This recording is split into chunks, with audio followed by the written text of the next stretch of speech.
Bienvenidos a esta su casa, porque las caras que veo prácticamente son asiduos a esta sociedad y a este local.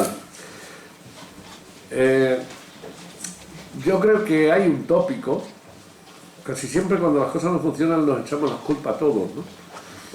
Y hay un tópico grande por lo menos lo siento yo así, como ciudadano que he vivido toda mi vida en esta ciudad, de que al Guadiana la ciudad de Badajoz siempre le ha dado la espalda. Yo creo que no, Yo creo que no. Yo creo que al Guadiana, los que más o menos somos un poquito mayor, lo hemos querido siempre. Y lo hemos querido siempre porque nos ha dado muchísimo, desde solaz hasta entretenimiento y de pasarlo muy bien en él. Entonces muchas veces nuestra pena es no poder seguir utilizándolo como lugar de recreo para muchas cosas que hacíamos. El Guadiana justifica de sobra la existencia de la ciudad porque las ciudades se colocan allí donde muchas veces dicen por situaciones estratégicas que podría ser la primera intencionalidad, pero luego necesita tener algo de qué vivir, y este río pues ha regado nuestros campos y nos ha dado de beber muchísimo tiempo. Pero desde hace muchísimo tiempo la degradación, por las razones que sean, el desarrollo agrario, el desarrollo o pseudo desarrollo industrial de nuestra zona, el caso es que, o el desarrollo urbanístico y urbano de la ciudad, el caso es que el río se nos está degradando, se nos está estropeando. A raíz de esta reflexión, y porque es una reflexión que no ya solo desde el punto de vista personal, sino desde el punto de vista institucional, que cualquiera que consulte un poco los archivos de esta casa podrá comprobar que lo que yo digo es cierto. La económica ha tenido siempre una grandísima preocupación por nuestros ríos. Y esta es la razón por la que la económica, conjuntamente con la Fundación CB, la Fundación Caja Badajoz, hemos organizado un ciclo de conferencias sobre el Guadiana, el presente, el futuro y el pasado del Guadiana. Esto va a suscitar la creación de varios actos, en el que el primero de hoy es esta mesa redonda tan importante, sobre un tema tremendamente importante. Hoy, y empezamos con ello el ciclo, se va a debatir, y estas personas tan importantes que tenemos van a tratar de dar un poco de luz acerca de algo que nos está acongojando y nos está preocupando aún más acerca de Guadiana. Y van a hablar del camalote y otras especies invasoras. Yo los he oído hablar a ellos aquí como expertos, los cinco que vienen acompañados de nuestro vicepresidente de la Económica, Antonio García Sala, que ahora de moderador, los he oído hablar, y es muy pecaminosa y muy perjudicial la ignorancia, porque simplemente entresacando las muchas frases que han sacado, sabemos muy poco de esto, pero muy poco para el bien y para el mal. Entonces creo que se debe debatir, se debe discutir y se debe de aclarar desde las perspectivas científicas, fundamentalmente científicas, y de expertos. Así que, sin más, voy a presentarle a los miembros de la mesa. Con nosotros está doña María Jesús Palacio González, jefa de la sección de Vida Silvestre, Dirección General del Medio Ambiente de la Consejería de Medio Ambiente y Rural, Políticas Agrarias y Territorio de la Junta de Extremadura. Está con nosotros también nuestro querido amigo Antonio Ávila Fernández, concejal delegado del Ayuntamiento de Parques y Jardines, más otras muchas cosas que tiene el pobre siempre trabajando, y sobre todo muy entusiasta y muy defensor del medio ambiente, como aficionado y como sirviente de nuestra comunidad. Ismael Sánchez Expósito, representante de ADENES. Yo creo que ADENES es el todo en la protección de la naturaleza en general. Nicolás Cifuentes de la Serra, jefe del Servicio de Aplicaciones Forestales de la Confederación Hidrográfica del Guadiana, que son los que podríamos decir los dueños de nuestros ríos, los que nos los cuidan y los que nos los tienen que dispensar y administrar. Y la doctora doña Trinidad Ruiz-Telle, del Departamento de Biología Vegetal, Ecología y Ciencias de la Tierra de la Universidad de Extremadura, de la Facultad de Ciencias. Yo creo que es coordinados, como antes he dicho, por nuestro querido compañero y amigo y vicepresidente de la Sociedad Económica de Amigos del País, Antonio García Sala, gran bullidor de la vida activa y cultural y de todo tipo, podríamos decir hasta del ferrocarril que nos debe, de esta ciudad, y muy amigo mío. Bien, yo creo que es suficientemente importante esta mesa, es importante el tema que nos van a presentar, y creo que a la luz de su sabiduría, de su sapiencia, de su preparación, podemos, por lo menos, empezar a pensar un poco en la esperanza de nuestro río. Buenas noches y con todos ustedes en la mesa.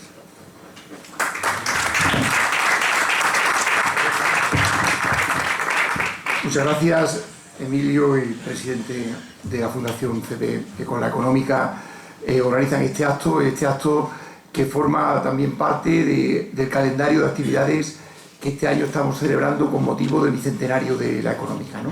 Y que evidentemente en este denso programa que estamos celebrando este año no podía faltar el Guadiana, que desde el 2002 estamos organizando unas jornadas con carácter bianual y que magníficamente pues han estado siempre liderando tanto Ramón Salas como Manuel Piedehierro, y que están publicadas las actas de los años anteriores y realmente un corpus importante de conocimiento sobre el río.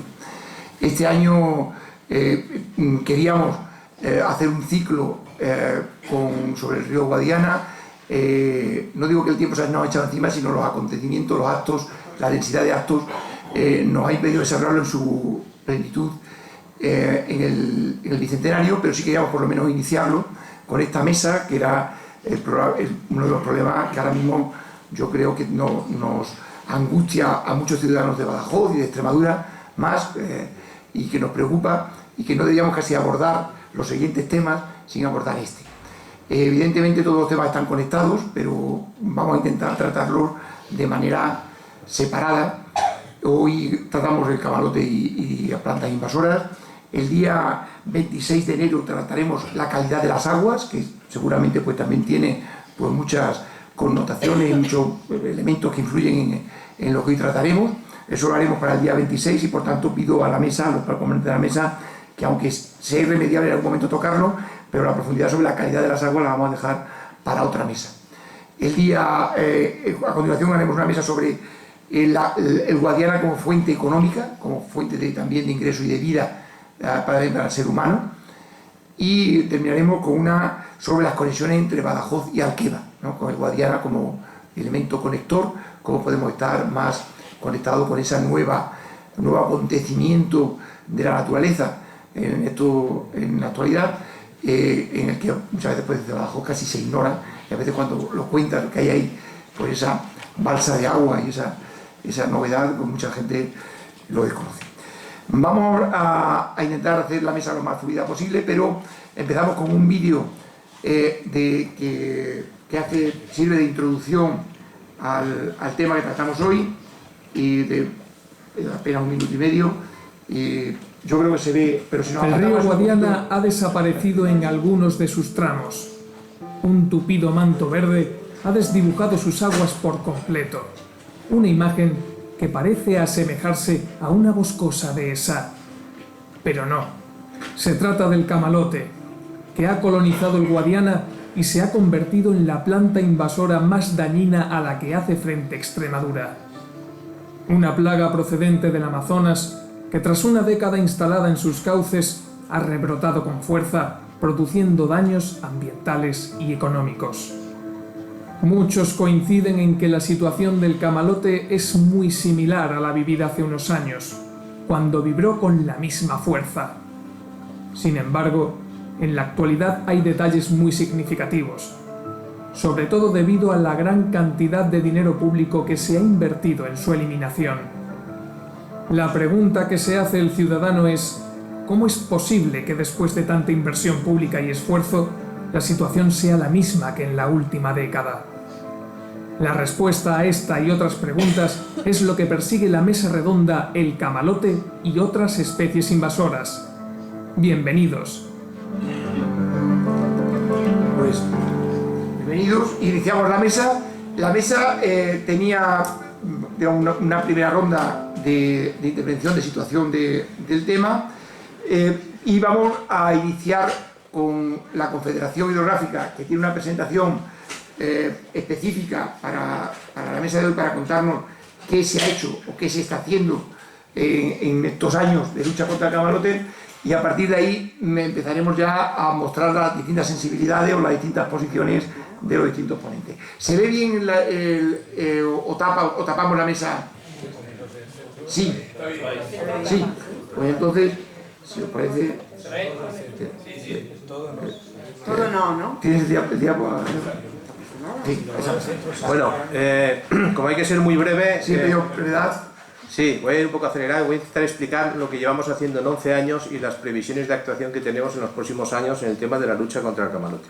Bueno, en primer lugar, como el tema son las especies invasoras, quería hacer simplemente un tema. El tema de las especies invasoras en los últimos años está suponiendo un problema de primer orden para las diferentes administraciones y de carácter medioambiental. Por una parte, supongo que se debe a aspectos generales como puede ser la globalización, esa capacidad que tenemos de transportar y llevar especies vegetales o animales de una punta a otra del mundo de forma prácticamente instantánea. Supongo que también tendrá algo que ver el cambio climático, que está favoreciendo la extensión en todo el planeta de especies similares a estas que tenemos aquí, desgraciadamente, pero también tiene mucho que ver, y en concreto en el Guadiana, la modificación de los ecosistemas, concretamente del ecosistema fluvial, y la transformación de las cuencas vertientes en las últimas décadas. Eso ha hecho que estos ecosistemas sean cada vez más débiles y sean más frágiles, y sea más fácil que especies como el camalote, el nenúfar mexicano o muchas otras se extiendan con tanta facilidad. Nosotros ahora mismo en el Guadiana estamos intentando definir estrategia y estamos luchando contra un paquete de especies invasoras. La más conocida es el camalote, pero existen otras especies invasoras como el nenúfar mexicano, que está aquí en el tramo urbano de Badajoz. Muchas de las imágenes que veíamos eran nenúfar. Existen otras especies que nos preocupan, como la almeja asiática, que está produciendo unos efectos económicos muy importantes en la red de distribución de riego en estos momentos. Existe otra especie muy peligrosa, como la Pseudolasbora parva, que la tenemos en la cuenca del Collarín y que también está en el máximo ranking de especies invasoras y que tiene unos problemas tremendos porque puede desplazar al 100% de otras especies de ictiofauna. Y existen otras especies que no están presentes pero nos preocupan porque se están acercando, como es el caso del mejillón cebra. Estamos casi convencidos que es una cuestión de tiempo que acabe entrando en el Guadiana. Ya lo tenemos en el Guadalquivir y prácticamente quedan lo que son los ríos de la vertiente atlántica liberados simplemente por la lejanía y la proximidad. En el caso del camalote, sabemos que es una especie que está extendida prácticamente en el entorno del Ecuador, está en todos los continentes, lleva presente en muchos de estos países durante muchísimos años. Seguramente cuando vemos imágenes del hipopótamo en África estamos viendo alrededor camalote flotando. Es muy conocida a nivel internacional, pero es muy poco conocida lo que es en Europa. Aunque ya entró en 1985, por ahí ya apareció puntualmente en el Guadiana, realmente infectaciones de este tamaño como en el Guadiana, de tal intensidad en un tramo medio, es muy poco conocido. Nosotros la tenemos aquí aproximadamente desde el año 2004 o 2003, según las diferentes versiones. En otros países como Estados Unidos llevan desde 1930 algo luchando contra el camalote y siguen haciéndolo. En Estados Unidos, en Sudáfrica, en México, en Colombia, en Australia, en Tailandia, en China, en muchos sitios de nuestro entorno. Aquí tengo un resumen. Nosotros llevamos unos 11 años, desde el año 2004 cuando apareció en la zona de Ortigas. En el año 2005 ya aumentó de forma espectacular. Ahí tienen un gráfico en el que se puede observar en estos 11 años llevamos una inversión acumulada aproximadamente de 29 millones de euros. Yo no sé si esto es mucho o poco, lo que no sé es cuánto serían las pérdidas si no se hubieran invertido estos 29 millones de euros. Eso también habría que hacer un estudio de simulación. Ahí tenemos por un lado las barras verdes son más o menos las inversiones económicas y la curvita roja es la cantidad de camalote extraído. Luego tenemos una tendencia, la línea de tendencia es que aumenta la eficacia porque está aumentando la cantidad de camalote que sacamos con menos dinero. El principal problema que tenemos, lógicamente, que tengo que expresar es la limitación económica, las limitaciones técnicas que tenemos para realizar los labores de control y de limpieza. Luego si quieres alguna aclaración. En estos momentos acabamos de aprobar un documento de estrategia que va a definir un poquitín cuáles van a ser las actuaciones en los próximos 10 años. Esta estrategia, voy a toda la pastilla, esta estrategia tiene varios puntos, de ellos hay dos fundamentales. Un primer paso, que es una estrategia de control, que lo que pretende es seguir haciendo un poquitín lo que se ha estado haciendo hasta ahora, compartimentar el río con diferentes segmentos, más barreras, más maquinaria especializada, más técnicas mecánicas, todas ellas, para evitar que todas estas manchas sigan avanzando poco a poco, lleguen a Portugal, se sigan extendiendo sin control. O que si hay camalote, por lo menos esto no se descomponga de forma masiva en el río. Hay un segundo paquete de estrategia. Bueno, esta estrategia de control diferencia de lo que es la época de calor o de verano, que es cuando entra lo que es la maquinaria pesada y cuando se ven las grandes manchas de camalote, y las actuaciones en invierno, que es cuando menos se ve, pero que es lo más importante, que es cuando se trabaja a mano retirando la limpieza de orillas, ¿vale? Para intentar eliminar todo este camalote que puede reproducirse en verano.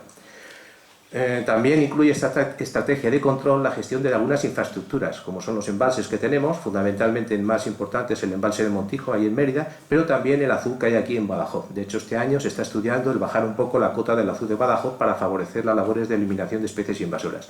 Y algún otro azud que existe por el río Guadiana, como en las proximidades de Medellín. Y luego, además, hemos incluido una estrategia complementaria de erradicación. Sabemos, hay una discusión sobre si esto es o no posible erradicarlo, pero vamos a intentar erradicarlo. Y erradicarlo consiste en trabajar de aguas arriba a aguas abajo. Se van a destinar medios, se van a inventar medios para ver en qué medida se puede realizar este trabajo. Siempre digo que los medios van a ser siempre insuficientes. Por muchos medios que metamos, siempre serán relativamente insuficientes. La idea es establecer un protocolo de actuación para ir actuando desde la zona, desde la desembocadura del Zújar, ir bajando, no sabemos muy bien cuántos kilómetros al año podremos ir liberando, e ir eliminando toda la presencia de camalote y de semillas. El problema es que las orillas están llenas de semillas. Esto es difícil, sabemos que es difícil, y hay especialistas que nos dicen que es imposible, pero lo vamos a intentar, no sabemos muy bien. Se establecen unas barreras antirremonte y se establece un protocolo de control, de seguimiento, para ver si en varios años deja de brotar dicha planta. Sabemos que la semilla tiene una capacidad durmiente entre 15 y 20 años y es muy difícil, porque asegurar una erradicación supondría estar seguro, estar esperando 15 o 20 años sin que aparezca nada de camalote. No sé si nos damos cuenta de lo que estamos hablando. Y luego existe una serie de estrategias o de actuaciones complementarias en el que va el tema de mantenimiento y vigilancia, actuaciones complementarias que incluyen técnicas de teledetección, que se está trabajando ahora bastante para hacer un tema de monitorización y seguimiento del camalote en diferentes momentos, aprovechando los satélites, el Landsat y el Sentinel. Ahí podemos ver con infrarrojos y falso color cómo van evolucionando las manchas. Actuaciones de sensibilización, educación ambiental, que llevamos ya muchos años con el tema de la educación ambiental y que es fundamental, a lo mejor ya no tanto para el camalote, pero sí para otras especies invasoras. Y temas de investigación, formación y actuaciones de legislación, que han sido fundamentales. Es sorprendente que hasta el año 2013 el camalote se podía, hasta el año 2013, ¿no? Sí, el camalote se podía comercializar y vender en cualquier centro comercial de carácter ornamental. El camalote y muchas otras especies invasoras. Ahora está prohibido por ley, ya no solamente a nivel nacional, sino también desde hace poco por una normativa europea que ha incluido el camalote dentro de las especies prioritarias. Perdonad la rapidez, yo ya he terminado. Bueno, una cosa, hay una aplicación que es interesante, gratuita, de la Confederación, que se llama Invasoras del Guadiana. Es una aplicación gratuita que se pueden ustedes bajar en el sistema Android o iOS, o sea, el teléfono, y que tiene bastante información sobre las especies invasoras más preocupantes en estos momentos en el río Guadiana. Gracias. Bien, muchas gracias, Nicolás.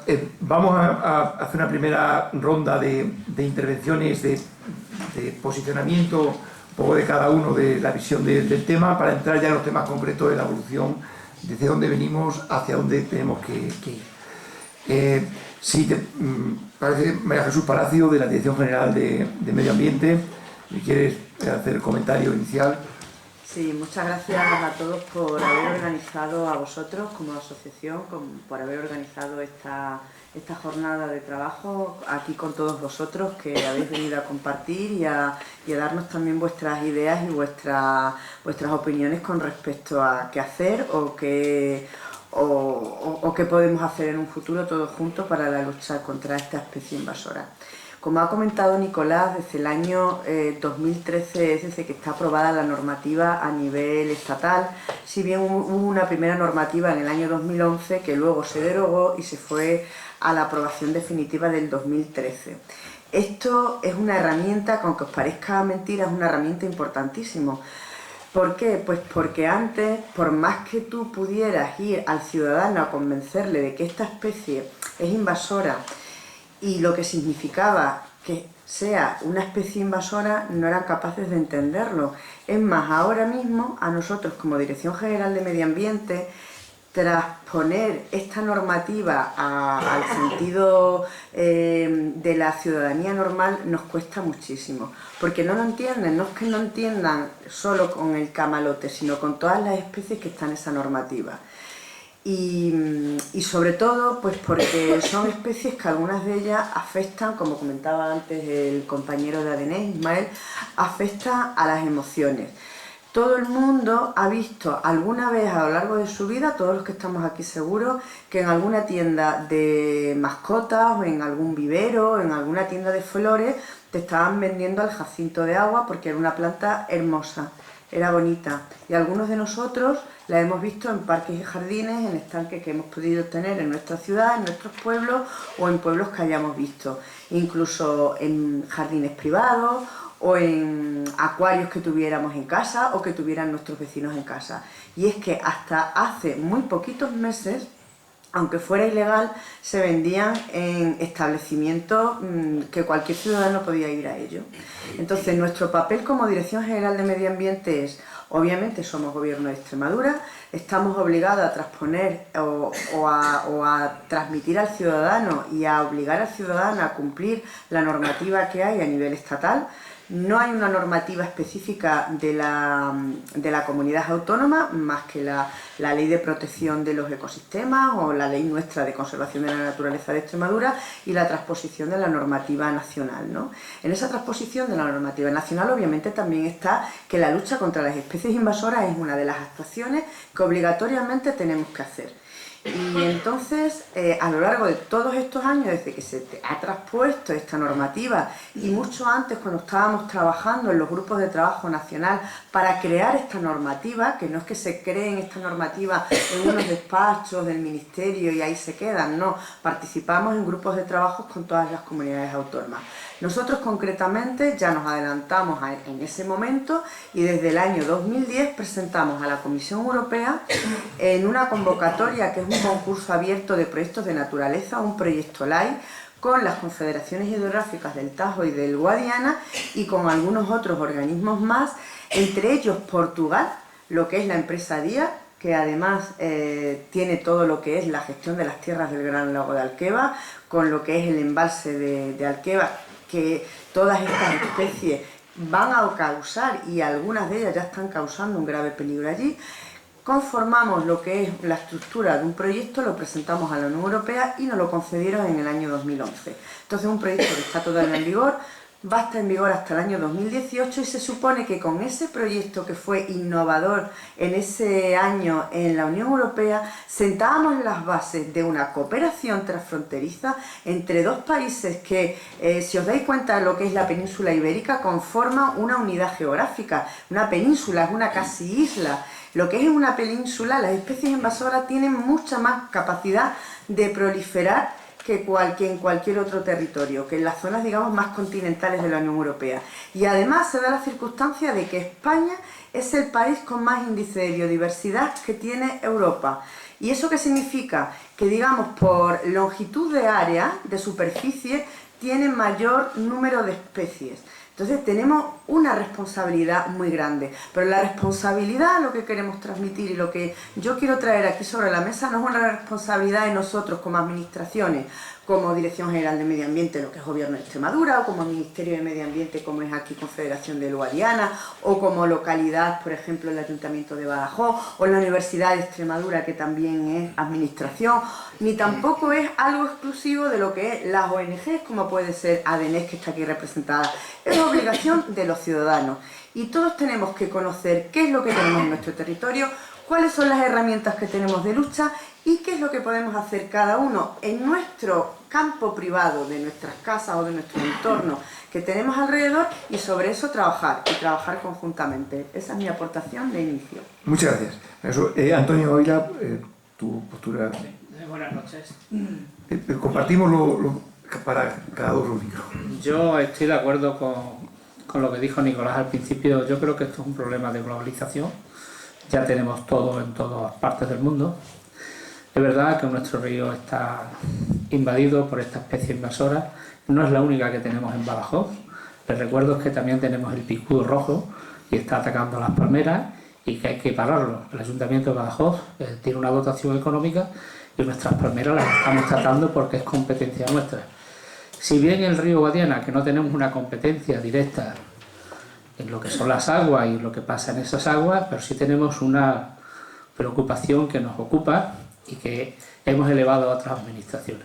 El Ayuntamiento de Badajoz tiene un representante en la Federación Española de Municipios y Provincias, en la cual estoy yo, y yo he hecho un ruego y una pregunta al Ministerio de Medio Ambiente para que destinen más medios económicos a lo que es la parte o el tramo de Badajoz, y así se lo hemos hecho llegar. Estamos a la espera de que nos respondan.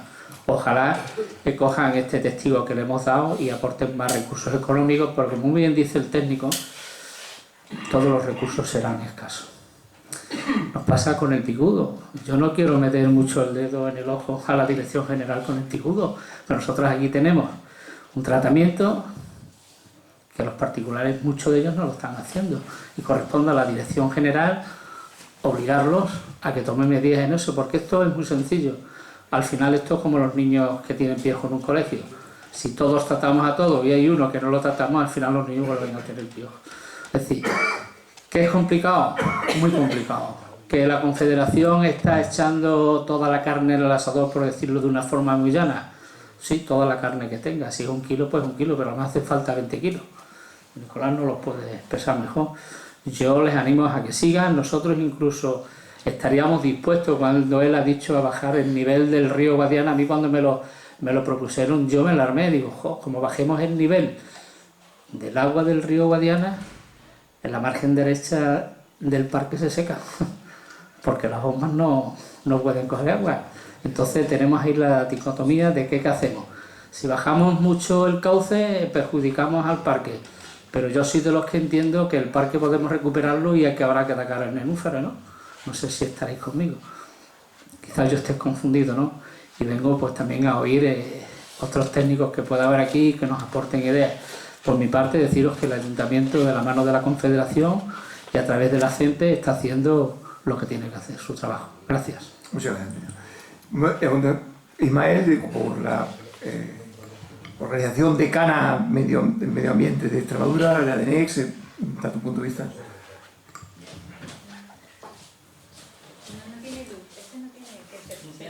No, habla. Bueno, nosotros somos una asociación conservacionista y eso significa que nos dedicamos a lo que es el activismo ambiental, a la denuncia de fenómenos. Cuando digo denuncia no me refiero necesariamente a ir a los tribunales, sino a alertar a la ciudadanía de determinados problemas, ¿no? Por otro lado, también nuestro sello, nuestra señal de identidad es la educación ambiental, algo que llevamos practicando desde hace casi 40 años de existencia. ¿Y qué ocurre con la cuestión de las especies invasoras? Porque el camalote solamente es la punta del iceberg, ¿no? Sería, por decirlo de alguna manera, el aspecto más histriónico y más visible de una problemática mucho más amplia, ¿no? Para la que haría falta un plan estratégico de lucha contra las especies invasoras, ¿no? El camalote y la almeja asiática, la fauna piscícola invasora, el helecho de agua, no son, por decirlo de alguna manera, aberraciones de la naturaleza, no son seres abyectos, ¿no?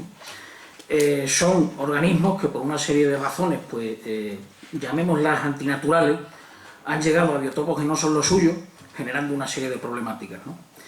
El caso del camalote, bueno, ya lo hablaba el profesor Jean Dors a finales de los años 60, se caracteriza porque es una planta que como saben muy bien, mucho mejor que yo los biólogos, yo no soy biólogo de formación, se reproduce aparte de sexualmente mediante estolones, mediante brotes asexuales. Se sabe que un solo ejemplar puede producir un espécimen nuevo en cosa de 2 semanas. Se sabe que 10 ejemplares en un periodo vegetativo completo de aproximadamente 1 año, algo menos, produce centenares de miles de ejemplares. Y con esto, ¿qué queremos decir? Pues que la vida es un fenómeno que, por razones que se desconocen, trata de abrirse paso a costa de lo que sea. Nuestra especie, que ha aparecido hace 2 días, como quien dice, pues ha provocado y sigue provocando muchísimos daños.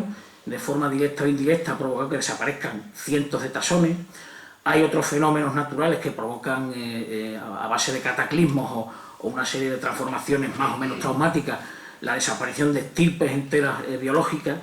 Pero con esto, ¿qué queremos decir? Que nosotros evidentemente nos sumamos a las reivindicaciones de las plataformas ciudadanas, como no puede ser de otra manera. Pero al mismo tiempo, precisamente porque tratamos de encauzar la cuestión desde un contexto más o menos objetivo, no pedimos milagros, entre otras cosas porque no existen. ¿Qué quiere decir esto? Que por un lado sí es cierto que hemos podido ser críticos con algunas actuaciones de la Administración, pero al mismo tiempo entendemos que el camalote, al igual que ocurre con el 90% de las especies invasoras, cuando llega para quedarse. Llegó a la cuenca del Mississippi en el siglo XIX y ahí sigue. Llegó a los grandes lagos africanos a principios del siglo XX, y aquí es muchísimo más complicado erradicarlo, porque estamos hablando de países en vías de desarrollo. Y si ya es complicado implementar medidas eficaces en sociedades desarrolladas como la nuestra, pues imaginémonos en los grandes lagos africanos, donde bueno, la actividad básica, la pesca de subsistencia, pues ha provocado que si ya de por sí las poblaciones estaban pasándolo mal por tener pocos aportes proteicos, bueno, pues si el camalote elimina la posibilidad de la pesca, mucho peor, ¿no? En ese sentido, nosotros, que es lo que, por un lado, aun pudiendo ser críticos con los organismos, y nos sumamos también en ese sentido a todas las reivindicaciones de las plataformas ciudadanas, pero también entendemos que se tienen que implementar medidas quizás menos espectaculares, pero sí tendentes a contener el hecho de que la planta siga invadiendo, bueno, pues más tramos del río Guadiana y sus tributarios. Sobre todo, todo el mundo tiene el temor de que llegue a los canales de regadío.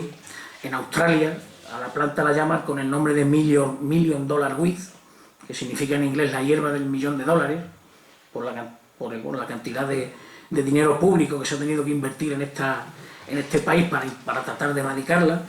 En India ha provocado desastres pues, mayúsculos, porque ha taponado canales de riego y ha provocado también inundaciones. Por lo tanto, entendemos que no pedimos milagros, pero sí actuaciones pues, donde las medidas de retirada de la planta vengan acompañadas de un plan preventivo para evitar que este organismo siga extendiéndose, ¿no? Sin que ello signifique que estemos renunciando al hecho de la posibilidad de la erradicación de la planta. Pero entendemos que es una cuestión bastante complicada. Nosotros no tenemos no tenemos la panacea ni la solución a los problemas, somos activistas, la mayoría de nosotros no somos biólogos, pero sí nos tratamos de asesorar por personas que sí tienen ese aval científico, y en ese sentido, bueno, pues pedimos contundencia y que se aprenda de los errores, pero al mismo tiempo también pedimos a plataformas y a compañeros nuestros que están en la misma trinchera que nosotros, que entiendan que es una carrera de fondo y que no podemos exigir, ni mucho menos, pues que una especie invasora de estas características, de esta naturaleza, con esta capacidad de reproducirse tan absolutamente titánica, haciendo frente a lo que sea, se erradique de la noche a la mañana, ¿no? En ese sentido, pues es la aportación. Necesitaríamos también hablar de algunas cuestiones más que seguramente tratarán los compañeros, pero el tiempo del que disponemos es poco, ¿no? Muchas gracias. Trinidad Ruiz Tellez, profesora titular del Departamento de Biología Vegetal, Ecología y Ciencias de la Tierra, y además de su trabajo profundo de investigación, y tanto en el departamento como en algunas líneas de investigación que ha desarrollado sobre este tema, es una de las voces que ha salido más en la prensa a trasladarnos pues, incluso la necesidad y la posibilidad de erradicación. Y por tanto, creo que de estas voces que a veces no se quedan en la universidad, y es muy importante que desde la sociedad pues también escuchemos el aspecto científico, muy importante, ¿no? Absolutamente fundamental que escuchemos el aspecto científico y que prestemos su punto de vista. Gracias, Antonio. Lo que yo voy a exponer es fruto de la investigación, no mía propia, sino lógicamente del equipo de investigadores que ha trabajado en estos temas durante años. En parte financiado por convenios que había con Federación, y en parte financiados también con dinero público al que optamos a través de convocatorias competitivas. Quería deciros, aunque sea poco el tiempo que tenemos, quería deciros que una cosa que es para mí importante en este momento. Mira, cuando a veces me veo en estas situaciones de tener que hablar en 5 minutos de una cosa en la que hemos estado trabajando durante años un montón de gente, pues me viene a la cabeza, no sé por qué siempre me acuerdo, de una anécdota que me pasó con uno de los rectores de aquí de la universidad, Paco Duque, en relación con los PowerPoint. Siempre la gente que tenemos que hacer estas cosas, pues queremos hacer un PowerPoint y poner, y empecé hoy a hacer un PowerPoint para estos 5 minutos. Entonces me acordé de aquel día que, siendo yo directora de universidad, llegamos a un acto de estos oficiales, pues una cosa así como hoy, el rector de la universidad y yo, y habíamos llegado demasiado pronto, y total, que el decano no estaba, y entonces en las cuestiones estas del protocolo y tal, pues estaba el bedel que ve allí preparando la sala, y el hombre pues era responsable y se enteró un poco de que no estaba el decano, y le dice al rector: "Ay, rector, mire, he llamado, que el decano está a punto de llegar, no se preocupen ustedes, estén aquí y tal, que es que nosotros ahora vamos a preparar todas las cosas y tal". Y Paco, pues que era un hombre afable, sí. Y dice el bedel, que le tenían como por el... Siempre hay en estos sitios alguno que no le tenían como el más listo, pero el hombre era un filósofo. Dice el hombre, no se preocupe, que viene el decano ya. Dice: rector, vamos a preparar los micrófonos, las cosas. ¿Usted tiene algo que decir o trae un PowerPoint? Y dice: no, PowerPoint no traigo, y no sé ni si tengo algo que decir. Pues yo estoy igual que Paco Duque en aquella ocasión. No he traído PowerPoint, pero pensé, digo, es que sí quiero decir. Y entonces, pues lo que quiero decir básicamente, pues lo he sacado en una fotocopia, y por eso lo he dejado ahí por escrito a los asistentes, para que tranquilamente el que quiera lo lea, y grosso modo eso es el mensaje que yo quiero transmitir. Eso en 2 folios. Y en un folio quiero transmitir una idea, y es que mi respuesta, nuestra respuesta a la pregunta que se hace y que nos hacen muchas veces los periodistas, los ciudadanos, la gente, de ¿es posible o no erradicarlo? O sea, o muchas veces te preguntan, ¿qué se ha hecho mal? Señor, ¿qué es lo que hay que hacer? ¿Se han hecho mal cosas? Sí. La tenemos porque se han hecho mal cosas. ¿Qué es lo que hay que hacer? Hay que hacer esto. Hay que hacerlo así. ¿Qué quiere decir? Mes de febrero es una manera de hablar. Febrero, marzo, enero.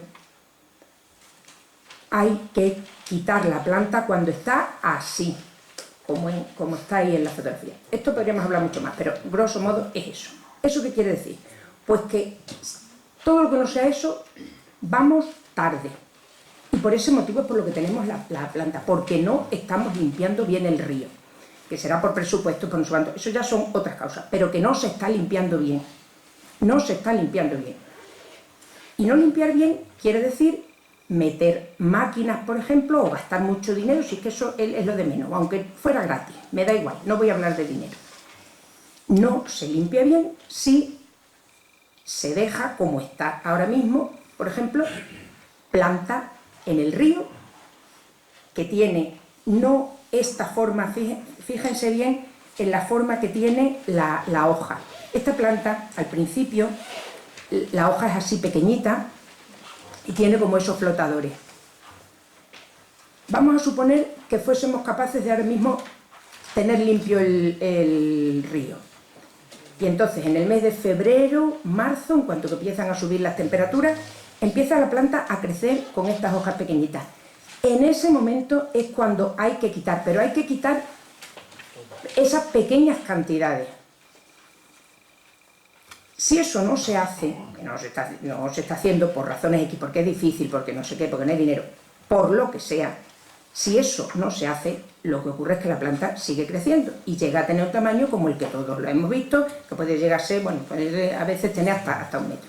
Cuando la planta está con la hoja, que ya no es así redonda en el peciolo, sino que está alargada, siempre que veamos que se está retirando plantas, sea confederación, sea uno privado, sea la ONG, me da igual quién sea, quien esté retirando plantas con los peciolos de la hoja largos, va tarde, ya se le ha echado el tiempo encima. Por eso he puesto ahí el conejillo ese de Alicia en el País de las Maravillas, a ver si me hago entender. Va tarde. ¿Qué quiere decir? Que claro que desde los informes de la universidad muchas veces hemos dicho que hay que hacer las retiradas en febrero o marzo. Si uno no está muy metido en el asunto, pues ahora, por ejemplo, vamos a poner que ahora en febrero de 2017 o en enero ve que están quitando plantas y dice, pues fíjate si es que se está haciendo lo que se dijo, se está quitando en febrero. Pues como los estudiantes en febrero que aprueban las del año pasado. Porque lo que quitaremos este año en febrero, si lo quitamos en febrero, no lo quitamos antes, o lo que ahora se esté quitando, por ejemplo, aquí en la ciudad de Badajoz, ya vamos tarde. Eso había que haberlo quitado cuando estaba así de pequeño en la primavera de 2016. O sea, que no nos confundamos unas primaveras con otras.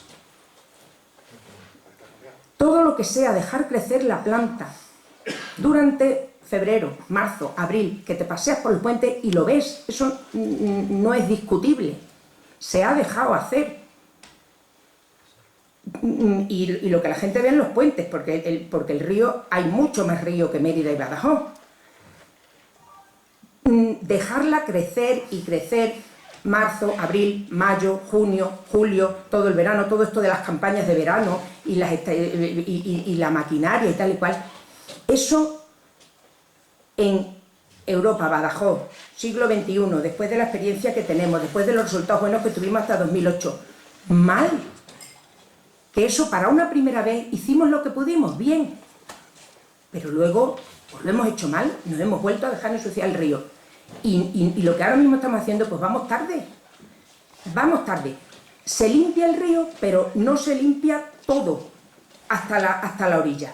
Eso lo he visto yo, o sea que por ejemplo este último año, y veamos que no es discutible, 1 metro de planta de esta grande dentro del agua dejada, y el resto de la mancha, que a lo mejor había cubierto el cauce hasta la orilla contraria, quitada.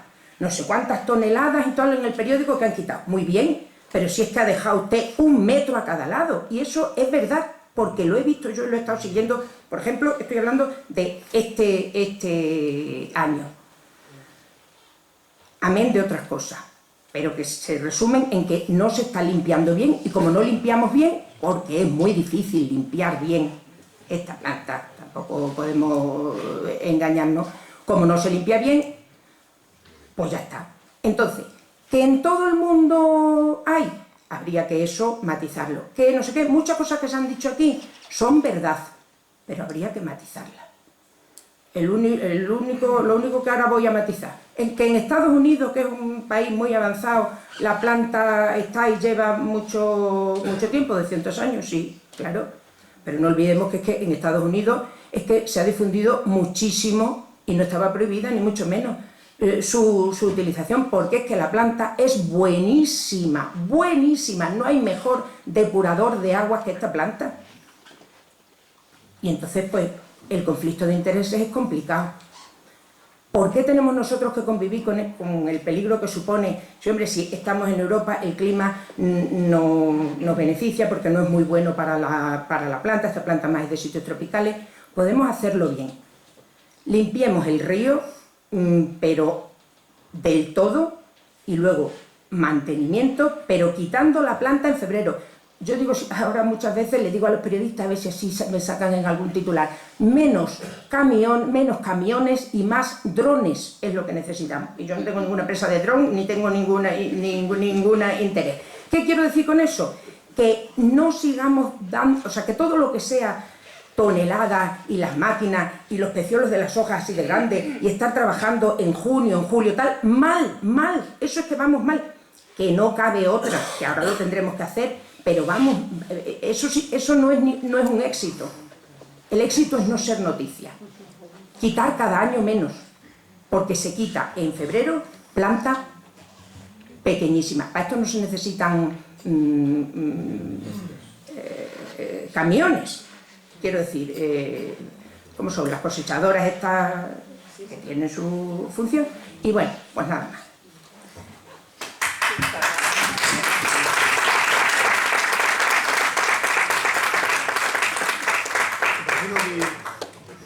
Yo obviamente... Pues esta es la eterna discusión que llevamos oyendo 11 años. Es verdad que se han hecho cosas mal, lo reconocemos, es verdad, pero es que aquí nadie venía aprendido, ¿eh? Llevamos 11 años y la verdad hay un desconocimiento de lo que se está haciendo bestial. Y las críticas que estamos soportando en la Confederación son bestiales, porque en este país lo que sí que sabemos es criticar todo lo que se hace. En 11 años no se ha afectado a la zona regable, se modificaron las rejas de entrada, se ha estado trabajando muy duro en el máximo motivo para no afectar a una zona que, bueno, a lo mejor no es que sea muy importante, pero son 42.000 hectáreas de regadío de la que depende una comarca, y no se ha visto afectada en 11 años. Hombre, ya algo bueno hemos hecho, aunque sea solamente eso, algo bueno hemos hecho.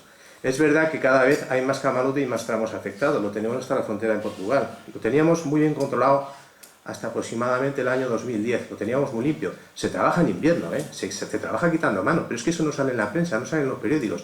En los periódicos solamente sale cuando estamos con la maquinaria, que es lo que sale bien en la fotografía, o cuando se está trabajando en los tramos urbanos. Pero cuando estamos en invierno trabajando en otros sitios, eso no le importa a mucha gente. Pero es verdad, y tiene razón Trini, que lo bueno sería tener medios suficientes para en invierno, cuando la planta está parada, cuando empieza a crecer y la plantita es pequeña, poder limpiarlo todo. Porque una plantita que quitamos en invierno son miles de plantas en el resto del año. Eso lo sabemos, pero no podemos permitir tampoco que esas masas de camalote que tenemos en el río vayan libremente por ahí, no podemos permitirlo. Y se intenta evitar como se puede. Hace falta mucho más medios, a lo mejor lo que hace falta es una decisión bestial y tomárselo en serio. Yo decía antes, no hay todavía sensibilidad en la opinión pública de que las especies invasoras son un problema ambiental importante. No lo hay todavía. Pongamos un ejemplo. Prácticamente todos los ciudadanos saben que los incendios forestales son un problema ambiental grave, pero las especies invasoras todavía no. Cuando las especies invasoras y especies como estas son gravísimas y el riesgo de que produzcan unos efectos desde ambientales, sanitarios y económicos son bestiales, pero todavía no hay esa sensación, y como no la hay, tristemente, pues en la clase política, yo que sé, viene todo arrastrado y no hay suficientes medios. Con 60 personas y 7 equipos de maquinaria, o 60 personas, hemos llegado a tener 300 personas, ha habido años que teníamos 10, ha habido años que tenemos 60, o se toma en serio o no hay forma de hacerlo, porque no es fácil limpiar el río, esto no es el salón de nuestra casa. Y el río Guadiana no es lo que vemos en Badajoz.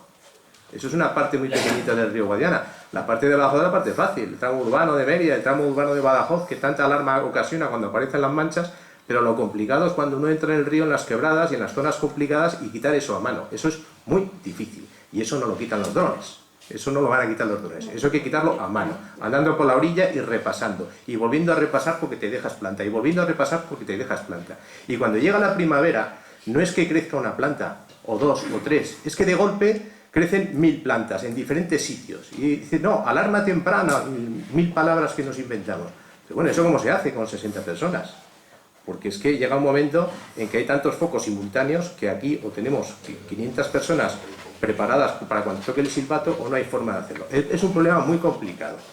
¿Que podemos o no erradicarlo? Nuestro objetivo es erradicarlo, nosotros queremos erradicarlo, intentamos erradicarlo, pero es que mientras intentamos, o si nos ponemos a erradicar, también tenemos que evitar otros problemas, que es que esas masas entren en Portugal, afecten a la calidad de las aguas, entren en la zona regable. Cuando hay una alarma social en una población como Badajoz, de repente hay que destinar medios a Badajoz masivamente porque es una alarma social. Oiga, pero es que en la estrategia del conjunto de los 150 kilómetros te la altera totalmente y tienes que quitar medios de un sitio para mandarlos a otro. Que metes medios en Mérida, protestan algunos de Badajoz. Que los metes en Badajoz, protestan los de Medellín. Que metes en no sé dónde. Aquí cada uno va a su bola. Y a lo mejor hace falta mantener una decisión seria. Lo que dice Trini es verdad. Ojalá hubiera medios para el invierno quitarlo a mano. Es verdad, pero es que el problema es muy difícil hacer eso. ¿Eso cómo se hace? Pues es importante el dinero, porque eso desgraciadamente se hace con dinero. Se hace con dinero, con mucho dinero. Si no, este problema va a seguir así. Y a lo mejor con mucho dinero tampoco lo erradicamos. O sea, asumir el riesgo de invertir mucho dinero para que luego te pongan a parir porque has estado tirando dinero público. Llevamos 28 millones en 11 años. Pregunto, ¿eso es poco o mucho? ¿Eso es una burrada, una burrada? Eso es muy poco. Es que no conocemos el problema. Eso es muy poco dinero para este problema que tenemos. Es muy poco dinero. Y de verdad es absurdo, porque al final vamos a tener que gastar mucho más dinero por no haber tomado la decisión inicial de invertir con un plan serio para eliminar el tema del camalote. Porque en el fondo, y repito, en el fondo la sociedad no está sensibilizada con el tema de las especies invasoras, seamos sinceros. Aquí gastamos dinero que haga falta para incendios forestales u otros problemas, pero todavía no tenemos esa sensibilidad de que las especies invasoras son importantes, y yo creo que lo son, o el riesgo de que produzcan otros efectos. Tampoco ha ocurrido nada especialmente grave, ¿eh? También hay que ser serios en esto, porque la responsabilidad que se ha oído por ahí, muchos medios de comunicación, que ya los medios de comunicación ya no filtran nada, ya que van a las bravas, pero se han dicho auténticas salvajadas. En el año 2005 se dijo que es que esta planta producía un ácido que iba a disolver el puente romano, o sea, y hubo que desmentirlo, y se desmintió con la comunidad autónoma, pero ya el desmentido era una noticia así pequeñita, porque se ya aburre. Lo que mola es el alarmismo. Se han dicho auténticas